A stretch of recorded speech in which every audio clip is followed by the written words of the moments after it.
ሰላም እንዲናችሁ በያላችሁ በጥሉ ነገር ሰላም ነው። አሸይና እንዲወላችሁ ሞኝላችሁ አለ ቤተሰቦች ስትገቡ እንደ ልማዳችሁ ላይክ እና ሼር እያደረጋችሁ ሐሳቦቻችሁን ለብዙዎች አካፍሉ። ለዚህም ከልቤ አመሰግናችኋለሁ። ለመላ ኦርቶዶክስ እምነት ተከታዮች በሙሉ እንኳን ለእናታችን ለቅድስት ልደታ በዓል በሰላም አደረሳችሁ።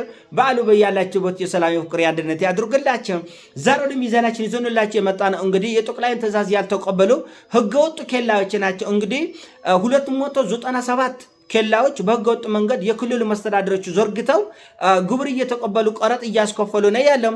ይሄ ነገር ትክክል አይደለም የሚለው በፌዴራል መንግስት ተወስኖበት እንዲነሱ እነዚህ 297 ህገወጥ ኬላዎች እንዲነሱ ታዘው ነበር በጠቅላይ ሚኒስትሩ። አሁንም በተደጋጋሚ የተላለፈውን ትዕዛዝ ባለመቀበል ኬላዎቹ ተዘርግተው አሁንም ህገወጥ በሆነ መንገድ ግብር እየተቀበሉ ቀረጥ እያስከፈሉ ገንዘብ እየሰበሰቡ ነው። በሁለት ቢላ መብላት የለም። በየአመቱ በቢሊዮን የሚቆጠር ገንዘብ ከፌዴራል መንግስቱ እየተቀበሉ እንደገና በግል ኬላ ገንዘብ የምትሰበስቡት ለኪስ ነው? የሻይ ሳንቲም ነው? በምን ሂሳብ ነው እንደዚህ ሊሆን የቻለው? እንዴት ነው 297 ኬላ ማለት እኮ በቀን በሚሊዮኖች ምናልባት በመቶ ሚሊዮኖች የሚቆጠር ገንዘብ ልትሰበስቡበት ትችላላችሁ። ገቢዬ ማን ነው? ሹፌር ለምንድን ነው የሚንጎላታው? ነጋዴ ለምንድን ነው የሚስተጓጎለው? ሸማቹ እናንተ በምትፈጥሩት ሰው ሰራሽ ችግሮች ምክንያት ለምንድን ነው ተጨማሪ ዋጋ የሚከፍለው? የኑሮ ውድነት ይጨምራል። ነጋዴ ይህን ዕዳ አይከፍልም። ለመንግስት ከፍለ ለፌዴራል መንግስት ቀረጥ ከፈለ አበቅ። ከዛ በኋላ ተጨማሪ 297 በተለያዩ ቦታዎች ላይ በተቀመጡ ኬላዎች ምክንያት የሚደረገውን ተጨማሪ ሚሊዮኖች ማን ነው የሚከፍለው? ነው ሸማች ነው የሚከፍለው። ነጋዴ እኔ ኃላፊነቱን ወስዳለሁ ግድ የለም ሸማች ላይ አልጨምርም አይልም። ምናልባት ነጋዴ እዚህ መሃል የሚንገላጣ ምንድነው ንብረቱ ወይም ደግሞ የታዘዘ ዕቃ በጊዜው እጁ ላይ አለመግባት ነው እንጂ የዋጋው ጭማሪ አያሳስበው። ነዳጅን ቢጨምር ሸማች ላይ ነው የሚጨምረው። እንደገና የቆረጥ የሌሎች መስተጋገለች ደግሞ ካለ እንዲሁ ሸማች ላይ ነው የሚጨመረው። በነገራችን ላይ ነዳጅ በትናንትናው ዕለት 122 ብር ገብቷል። ቤንዚን ኬሮሲን 116 ብር፣ ነጩ ናፍጣም እንደዚሁ 116 ሆኗል። ጥቁርና ከባድ ናፍጣችም እንደዚሁ ጨምራል። ስለዚህ ቆላልም ከባድም ናፍጣ ጨምራል። ይሄ ኢኮኖሚያዊ ጫናችን ይፈጥራል። በትራንስፖርት ላይ በውጭ በሚገቡ በሚወጡ እቃዎች ላይ የዋጋ ጭማሪ ይፈጥራል። እነዚህ ህገወጥ ኬላዎች ደግሞ የባሰ ነገሮችን ያፋፍማሉ ማለት ነው። የባሰ ነገሮችን ያቆጣጥላሉ። ሸማች ላይ ተጽዕኖ መፍጠር የሚችል እና ዓለም አቀፍ ጫናዎችን እናውቃለን። አውሮፓና አሜሪካ አሁን ያለው የኢኮኖሚና ፖለቲካዊ ቀውስ በሞላ ዓለም በትሪሊየን ዶላር ነው ድጎማ የተደረገው ለአሜሪካ ኢኮኖሚ ተናክቶ ፍርክስክሱ እንዳይወጣ አሜሪካ ትሪሊየን ዶላር ነው እየደጎመች ያለች። አውሮፓም እንደዚሁ። እኛ ይህን እንችላለን ነው ወይ ነው? እኛ በትሪሊየን ቆርጠ በቢሊየን የሚቆጠሩ ገንዘብ በየአንዳንዱ ጉዳይ ላይ ተደግመ ይቻላል ወይ ነው? አይቻልም። ከፍተኛ ኢኮኖሚያዊ ጫና አለ ማህበረሰቡ ላይ። ስለዚህ ይሄንን ደግሞ ሰው ሰራሽ የሆኑ ችግሮችን በመጨመር ነገሮች ላይ ቤንዚን ማርከፍከፍና የኑሮ ውድነቱ ከቁጥጥር ውጭ እንዲሆን ለማድረግ መሞከር ትክክል አይደለም።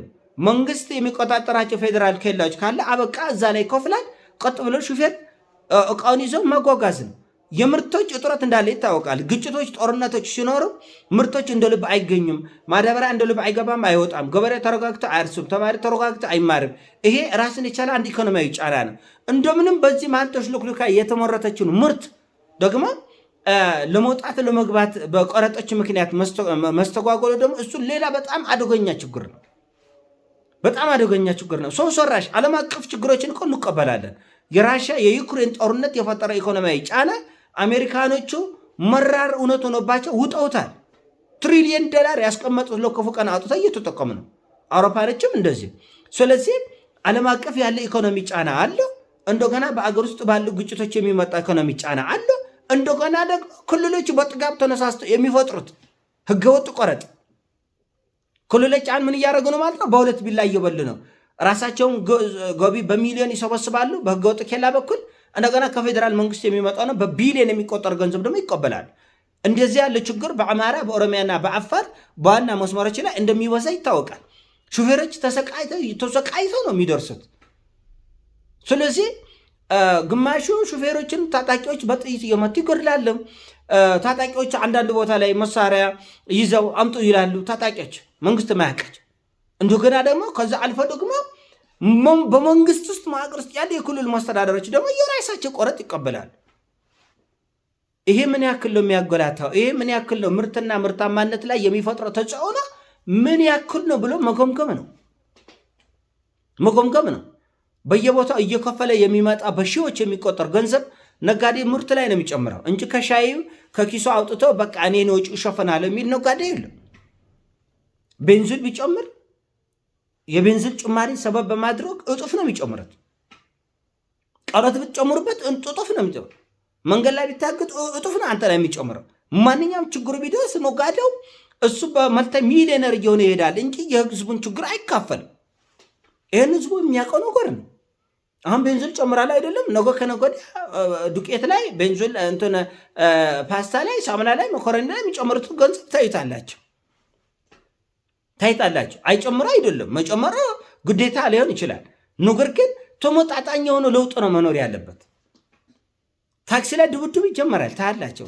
ቤንዚን ጨምራል ገና ዋጋ ታሪፉ በተገቢ ሳይስተካከል የሚጠይቁት ገንዘብ ነገ ከነገ ወዲያ ድብድብ ነው የሚጀመረው።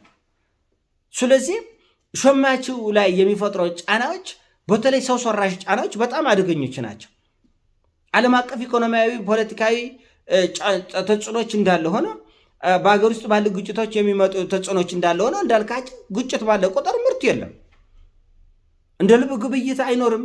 ገበሬ ተረጋግቶ ካላረሰ በጣም ብዙ ችግሮች ይፈጠራሉ እና ያለችው ምርት ላይ ደግሞ የዛን ያክል ግብግብና ግርግር ከተፈጠረ ተገቢነት የለውም፣ ዋጋ ያስከፍለናል። ጫናው አንድና ሁለት የሚባል አይደለም፣ ጫናው ከፍ ያለ ነው የሚሆነው እና እዚህ ላይ ጥንቃቄ መውሰድ ማረምና ማስተካከል ይገባል። ከዚህ አልፎ ተርፎ ደግሞ ትኩረት ልናደርጉባቸው የሚገባቸው ሌሎች ጉዳዮች አሉ። እንደዚሁ ኢኮኖሚ ላይ ምንድነው ጫና የሚፈጥረው? ሰላም ማጣት እንዳለ ሆኖ ዓለም አቀፍ ኢኮኖሚዎች እንዳለ ሆኖ የኢኮኖሚ አሻጥሮችም አሉ። የኢኮኖሚ አሻጥሮች ፖለቲካዊም፣ ማህበራዊም ኢኮኖሚያዊም ተጽዕኖ ይፈጥራል። ምርቶች እያሉ የሚሸሽጉ ኃይሎች አሉ። ነገ ከነገ ወዲያ ዋጋ ነዳጅ እኮ በዚህ ዋጋ መቋነቁ አንዳንድ ቦታ ወረፋ እኮ ነው። ራሱ አዲስ አበባ ላይ ምን ያክል ነው ወረፋ የሚቆመው? ነዳጅ ያለ ወረፋ መቅዳት እኮ አሁን ብርቅ እየሆነ መጥቷል። እንዴት ነው ይሄ ጫና ሊመጣ የቻለው? ነዳጅ ሞታ 22 ብር መሆነ ብቻ አይደለም። ወደ ክፍለ ሀገር ስትወጥ እኮ በዛም ዋጋ እንደ ልብ ይገኛል ወይ ነው? አይገኝም። ሳቦታጆች አሉ፣ ዞረፋዎች አሉ። እነዚህ ጉዳዮች አሁንስ እየታረሙ ነው ወይ? አሁንስ መስተካከል አለው ወይ? ክፍለ ሀገር እኮ አንዳንድ ቦታ ከዚች የሆነች ቦታ ለመሄድ እኮ 200 ብር ባጃጅ የሚጠይቁበት ቦታ አለ። 10 ኪሎ ሜትር 7 ኪሎ ሜትር የማይሆን ቦታ ለመሄድ ባጃጆች 200 ብር 150 ብር የሚጠይቁበት ቦታ አለ። ምን ስትል ነዳጅ እኛም በህገወጥ ነው የምንገዛው፣ ነዳጅ የለም በውድ ነው፣ ቹፍቼ የለም ይላል። ስለዚህ እንደዚህ ያሉ ነገሮችን በጣም በከፍተኛ ትኩረት ማየት ያስፈልጋል። ኢኮኖሚ ጫናን መረዳት መቻል አለብን። በኢትዮጵያ ብቻ ሳይሆን በሞላ ዓለም ኢኮኖሚ ጫናዎች አሉ። እኛ ደግሞ በፈጠርናቸው አገር ውስጥ በተፈጠሩ እርስ በርስ ባነሳቸው ጦርነቶች፣ ጉስቁልናዎችና ብዙ ምስቅልቅሎች ምክንያት ችግሮቹ እየተባባስና ከባድ የሆኑ ናቸው እና እዚህ ላይ እርምት ያስፈልጋል። እውነተኛ ንግግር ያስፈልጋል። ምንም ምክንያት የላቸውም። የክልሎች በራሳቸው መንገድ የኬላ የመዘርጋት ስልጣኑም መብቱም አቅምም የላቸው አንታዘዝም ማለትም አይችሉም። ያም ቢሆን ስልጣኑ የላቸው እና መታረም መቻል አለበት። ነጋዴ እንደምታዩት አዲስ አበባ ቁጭ ብለው ሹፌር ነው የሚያጧድፈው። ሹፌር ነፍስ ውጭ ነፍስ ግቢ ነው። መንገድ ላይ ታውቃላችሁ፣ ሌሎች ጉዳዮችም አሉ እና ይህን ሁሉ ጫና መቋቋም አይቻልም። ምናልባት እንትና አቶ ብርሃኑ ነጋ ነው ዶክተር ወይም ፕሮፌሰር ብርሃኑ ነጋ ሰሞኑን ከዚህ በፊት ዘንድሮ ሲናገሩ አይታችሁታል። ምናልባት ከጥቂት ዓመታት በኋላ መምህራንን ልናጣ እንችላለን፣ ከፍተኛ ኢኮኖሚ ጫና ላይ ነው ያሉት የሚል ሀሳብ አንስቷል። እንደዚህ ያሉ በየቦታ የሚደረጉ ህገወጥ ኬላዎች፣ ሹፌሮችን ማንገላታት፣ መጉደል፣ እገታዎች እና የተለያዩ ችግሮች ከቀጠሉ ደግሞ ሹፌሮችን የምናጣበት ሁኔታ ይኖራል። ለምን ገንዘቡ ይቀራል እንጂ ሰው ልጅ ህይወትን አያጣም። እና አንዳንዶቹም ወይም ደግሞ አብዛኞቹ የትዳር የልጆች ጉዳይ ሆኖባቸው ነው አሁንም ወጥተው ጋፍጠው እየሰሩ ያሉት። አሁንም በተለያየ ቦታዎች ላይ ከፍተኛ ጫና ሹፌሮች ላይ አለ። ኢኮኖሚያዊም ፖለቲካዊም የህይወት ጉዳይ ሁሉ ጥያቄ ውስጥ የሚገባበት ነው እና ኬላዎቹ መነሳት መቻል አለባቸው። 297 ቆርተው 97 ብቻ ራሱ 50-60 ህገወጥ ኬላ ራሱ መኖሩ በጣም አስቸጋሪ ነው። ገበያውን የማቀዣበር የኑሮ ውድነት ሰማይ ድረስ የመስቀል አቅም አለ፣ ሰማይ ድረስ እና ይህ ሁሉ ነገር መታረም መቻል አለበት። ኢኮኖሚያዊ፣ ፖለቲካዊና ማህበራዊ ችግሮቻችን በንግግር እና በከፍተኛ ግልጸኝነት ባለው ውይይት መላና መፍትሄ ካልተደረገ በስተቀር ነገሮች በዚህ መልኩ ከድጦ ወደ ማጥ የሚሆኑበት በተለይ ደግሞ ሆን ተብለው ሰው ሰራሽ ችግሮች ደግሞ መፈጠር ተገቢነቱ የለውም። መታረም አለበት። የኔ ሐሳብ ነው። ሞቻች ላይ አድርግ ሼር አድርገው ወዳች አለው ፒስ